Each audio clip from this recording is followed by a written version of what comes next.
Vida Longa CBN.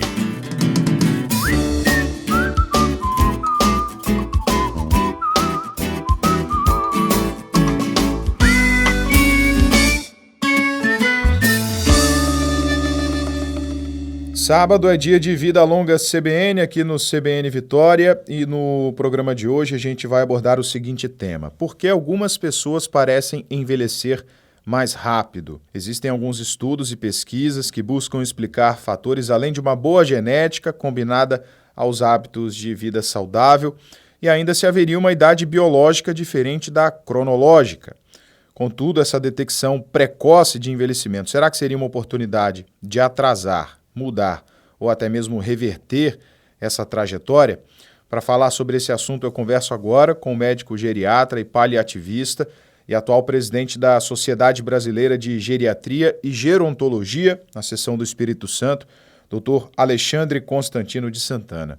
Doutor Alexandre, muito obrigado, por nos atender aqui na CBN e trazer essa explicação para os nossos ouvintes. Bom dia, eu que agradeço o convite, bom dia a todos os ouvintes. Doutor Alexandre, com o passar do tempo, alguns sinais do envelhecimento vão surgindo, apesar de muitas pessoas tentarem escondê-los, É o cabelo grisalho, uma ruga no rosto, aí já entra mais problemas de locomoção também, como dores articulares, além de outros sintomas. Esse é um processo natural, É bom a gente esclarecer para o nosso ouvinte que, historicamente, todo mundo ao longo da vida vai se deparando com isso, não só com a própria pessoa, mas também com parentes, familiares, colegas e amigos. O envelhecimento é um processo natural, não tem um mais acelerado, não tem um mais atrasado do que outras pessoas, Exato, O envelhecimento é uma condição inerente a todos os seres vivos e nós humanos, isso não é diferente, Existe até um conceito de que a gente começa a envelhecer desde que nasce, é algo mais amplo, Mas a gente percebe limitações, surgimento de incapacidades, surgimento de doenças com o avançar da idade, e essa percepção muitas vezes está relacionada ao envelhecimento, que é similar, todos teremos essa dádiva e esse desafio, se a gente conseguir, chegar lá na frente e os anos irem passando, a gente poder envelhecer e não morrer jovem, Ninguém quer morrer jovem. Ao mesmo tempo, todo mundo quer ter qualidade de vida ao envelhecer, com independência, autonomia, e aí sim, esse processo ele pode ser diferente, Ele é único. Ao mesmo tempo que todos estamos sujeitos, esse processo ele pode ser um pouco mais acelerado, um pouco mais atrasado, Ele não é homogêneo em todas as pessoas por diversos fatores. E para muitas pessoas, alguns sinais são mais marcantes nesse processo de envelhecimento, como eu bem destaquei aqui no início da nossa conversa, A pessoa, quando começa a ter um cabelo grisalho, ela acha que ela está ficando mais velha por causa do cabelo grisalho. Quando ela começa a ter uma ruga no rosto, ela começa a achar que ela está ficando mais velha, que ela está envelhecendo por causa dessas rugas no rosto. Mas para as pessoas isso acontece de uma forma diferente, Tem gente que vai ter o cabelo grisalho ali por volta dos 30 anos, tem gente que chega com 60 e que não tem um cabelo grisalho. Como o senhor bem destacou, isso é um processo único, Exatamente.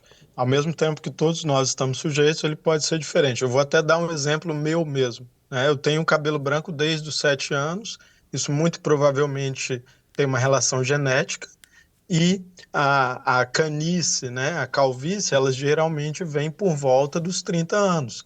Eu tenho colegas, tenho pessoas próximas que têm calvície, mais acelerada ali perto dos 20 anos.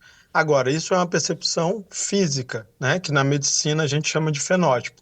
Então, eu posso ter uma pessoa grisalha, seja homem, seja mulher ou não, e ela ter uma capacidade funcional muito maior do que outra que não tenha, por exemplo, ou que tenha outras condições de saúde, enfermidades que causaram limitações, incapacidades, Por exemplo, duas pessoas de 80 anos, algumas calvas, outras nem tanto, e uma pessoa que é calva trabalhar, dirigir, viajar, fazer tudo sozinha, que é o que a gente quer, que todo mundo quer, e outra com mais cabelo, mas que está dependente, que está internando, que tem outros problemas de saúde, causando impacto negativo na qualidade de vida e não tem um envelhecimento bem sucedido, como aquela, por exemplo, que não tenha tanto cabelo, né? Então, são situações distintas.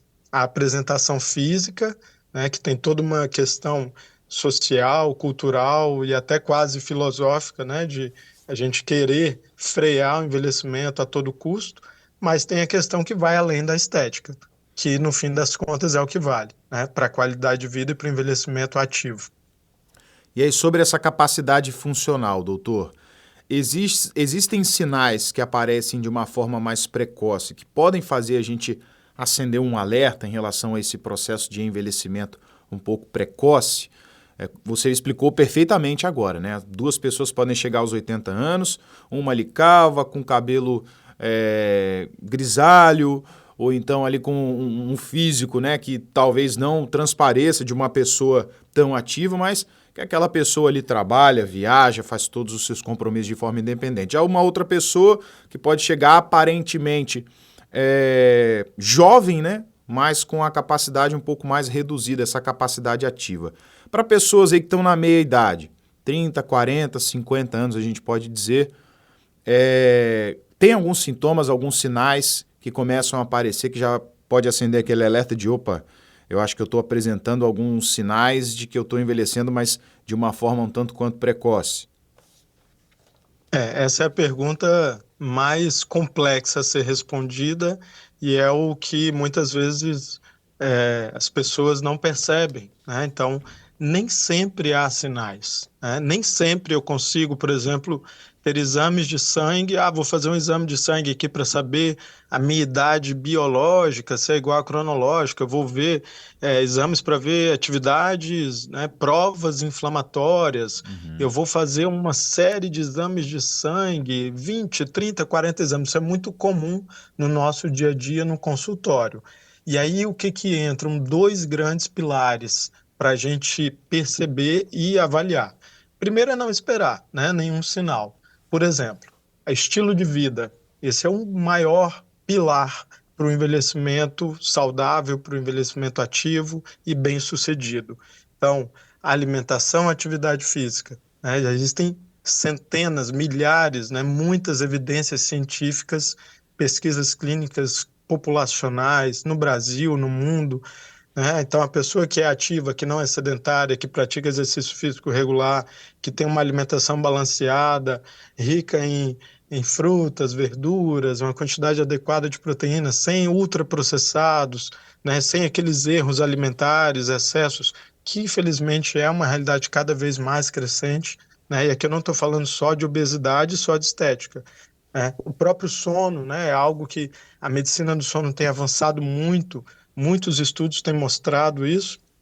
Então, o estilo de vida, ele é fundamental para que a gente, com 30, 40, 50, colha esse fruto lá na frente. Essa é uma visão que, às vezes, alguém quer um atalho, uma pílula mágica, né? E aí tem que ter cuidado para a gente não se submeter a tratamentos sem evidência científica, às vezes com custo elevado, e o custo muitas vezes é a própria saúde, né? Que aí não tem nem preço.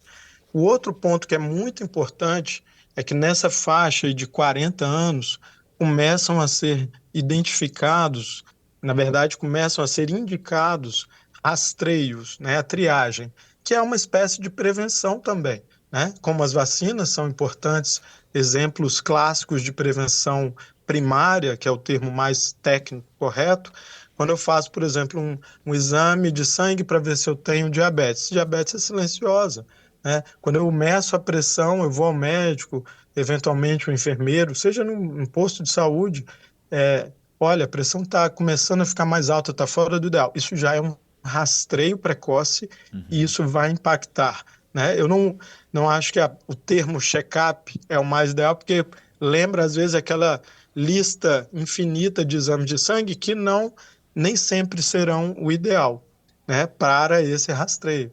Então, rastreio de câncer de mama, rastreio de câncer de intestino, também é um grande exemplo de medidas que podem identificar um problema que pode ser prevenido ou controlado e vai me garantir uma saúde melhor, aliada, claro, a um estilo de vida saudável.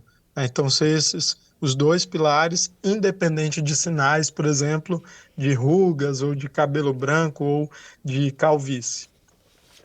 Para o ouvinte que ligou agora aqui na CBN, a gente está conversando com o médico geriatra e paliativista e presidente da Sociedade Brasileira de Geriatria e Gerontologia, aqui na seção do Espírito Santo, doutor Alexandre Constantino de Santana, abordando alguns pontos, né, e explicando para a gente por que algumas pessoas parecem envelhecer mais rápido, quais os hábitos, né, que a gente pode adotar para evitar esse envelhecimento precoce. Doutor Alexandre, o senhor destacou, né, no início da nossa conversa que o fenótipo, né, como é estabelecido pela medicina, afeta muito a forma dessas pessoas encararem esse processo de envelhecimento, né?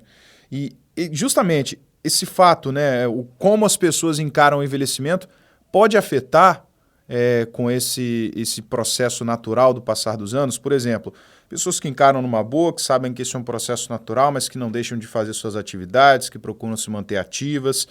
Mas aquelas pessoas que, poxa, eu tô ficando com o cabelo branco aqui, eu tô ficando velho, então acho que eu já não posso fazer isso ou fazer aquilo. Eu comecei a sentir uma dor aqui, isso é o sinal da minha velhice, então eu acho que eu já não consigo mais desempenhar a atividade. A forma com que as pessoas encaram esse processo também faz a diferença? Faz muita diferença. Aqui a gente também entra numa área até mais abrangente, que ele tem muito a ver com a saúde mental, né, com a questão psicológica, enfim, até cultural e filosófica, de como a gente lida com as situações do nosso dia a dia, né? O que é o sentido da vida, o que é qualidade de vida para cada pessoa, o que faz sentido para uma, nem sempre para outra, o que está ao nosso alcance, né? Por exemplo, estilo de vida é algo que está ao nosso alcance. A genética não tem como a gente mudar.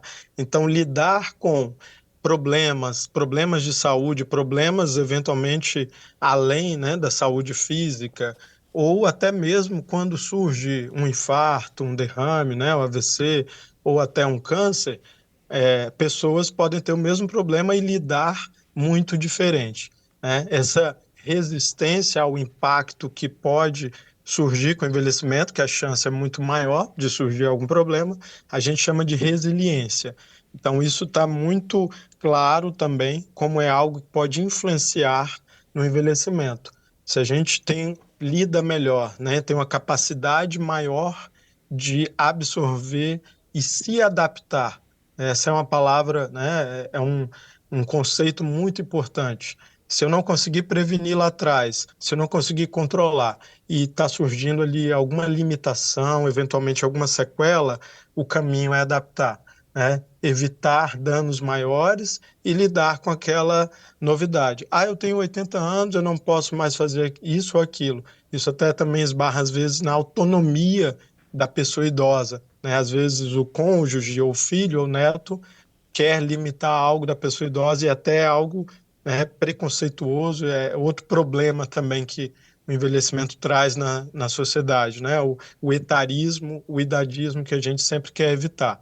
Então, volta aquele ponto, vai além do cabelo branco, além da calvície.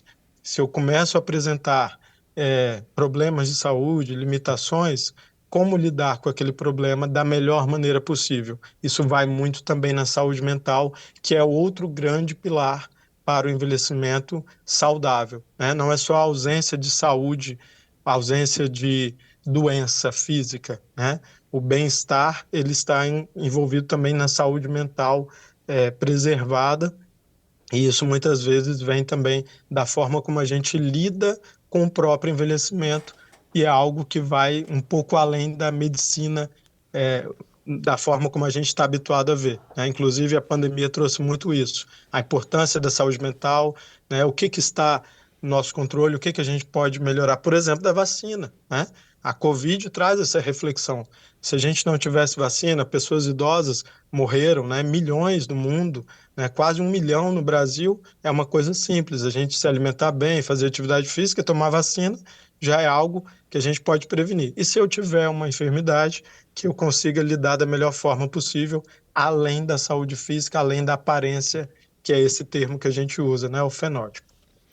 Ótima conclusão, doutor Alexandre. Para você ligado aqui então na CBN Vitória, a gente conversou com o médico geriatra e paliativista, atual presidente da Sociedade Brasileira de Geriatria e Gerontologia, aqui do Espírito Santo, doutor Alexandre Constantino de Santana, explicando, né, todo esse processo de envelhecimento, que é um processo natural, que todo mundo vai passar, e como a gente deve passar por esse processo de uma forma saudável, adotando hábitos, né, regulares, hábitos saudáveis desde a juventude, para que esse se torne um processo tranquilo e saudável, né, para todo mundo, que é o envelhecimento.